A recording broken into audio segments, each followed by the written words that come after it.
ಆದಂಥ ಘಟನೆಯನ್ನು ಖಂಡಿಸಿ ಇವತ್ತು ಸವಣೂರಿನ ಸಮಸ್ತ ಹಿಂದೂ ಬಾಂಧವಗಳು ಮತ್ತು ಕನ್ನಡ ಪರ ಸಂಘಟನೆಗಳು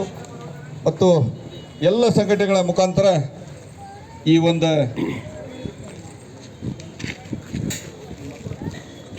ಒಂದು ಕಾರ್ಯಕ್ರಮವನ್ನು ಆಯೋಜನೆ ಮಾಡಿದಂಥ ಆಯೋಜಕರಿಗೂ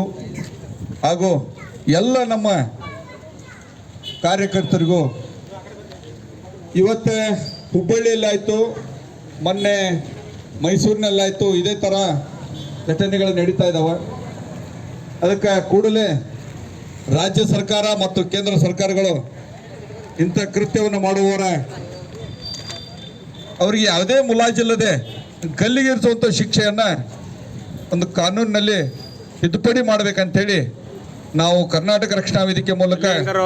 ರಾಜ್ಯ ಸರ್ಕಾರಕ್ಕೂ ಮತ್ತು ಕೇಂದ್ರ ಸರ್ಕಾರಕ್ಕೂ ಆಗ್ರಹ ಮಾಡ್ತೇವೆ. ಮತ್ತು